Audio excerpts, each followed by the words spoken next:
নারী মানে মা, মা মানে বিশ্ব, মানে ধরিত্রী, এদেরকে নিয়ে ভাববার এই অবকাশটুকু যারা বিবেচনা করেন, আমি তাদেরকে অবশ্যই শ্রদ্ধা জানাই।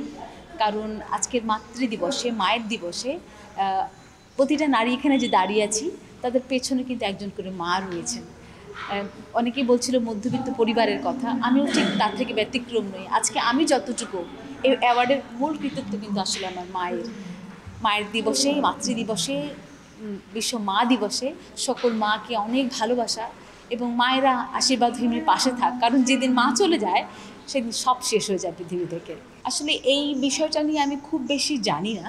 সবচেয়ে বড় কথা যতটুকু বলবো আমি, যে একজনের গান আরেকজনের নামে হয়তো প্রকাশ পেয়েছে। এটা অনেক সময় কি হয়, বিশেষ করে আমি এক্ষেত্রে পরিপূর্ণভাবে কোকসটিকে দোষ দেব না, কারণ যে বাউল দল বা বাউল শিল্পী বলেছেন যে বিশেষ কোনো রচয়িতার গান তিনি হয়তো জানেন না। অনেক সময় আছে কি, এগুলো তো লোকমুখে প্রচলিত হয়, মুখে মুখে কানে শুনে এগুলো অনেকের কাছ থেকে, যেমন এই গানগুলো ছড়িয়ে পড়ে। অনেক সময় আমাদের রয়েছে যে অনেক সঠিক তথ্যের অভাবের কারণেও একটি ভুল ইনফরমেশন বা বার্তা পৌঁছে যায়, এটাও হতে পারে। শীর্ষের অনুভূতি থেকে মুক্তি দেয় মাত্র 30 সেকেন্ডে। Pepsodent sensitive expert. আবার এটা সত্যি কথা বলতে প্রমাণ সাপেক্ষ, যে যিনি সত্যিকারের রচয়িতা তিনি যদি সম্মুখে এসে দাঁড়ান যে এটা আমার, নিঃসন্দেহে, কারণ একজন তো আরেকজনের জিনিসকে বলবে না আমার। তবে এটা ঠিক যে এই কাজটি করুক না কেন, যারা প্রতিষ্ঠান বিশাল একটি প্ল্যাটফর্ম, তাদের অবশ্যই মূল রচয়িতা বা মূল সুরকার, গীতিকার কে, এই বিষয়টি জেনে বুঝে অগ্রসর হওয়া উচিত। এবং আমার মনে হয় যে এই বিষয়ে যদি একটু কথা হয়েছে বা উঠছে, সামনের দিক থেকে তার আরও বেশি সচেতন হবেন। যে বিশেষ যে বাউলের কথা বলা হচ্ছে, যে এটি তার গান, অথচ যারা মূলত যার গান তিনি বলছেন যেটা আমার, মানে যেটা প্রচলিত দাবি, যেটা ছড়িয়ে পড়েছে সেটা তার নয় বা তাদের নয়, সেক্ষেত্রে আসলে এটা খুব কঠিন সিদ্ধান্ত।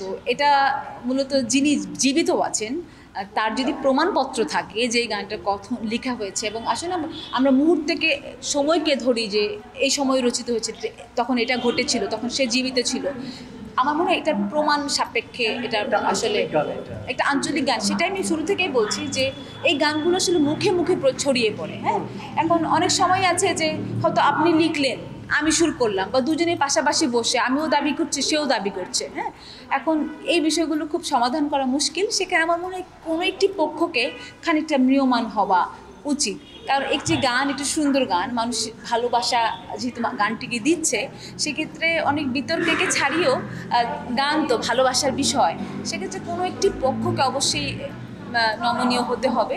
তাহলে আসলে এই আমি বলবো যে সমালোচনা বা আলোচনা থেকে আমরা আনন্দটুকু নিতে পারবো।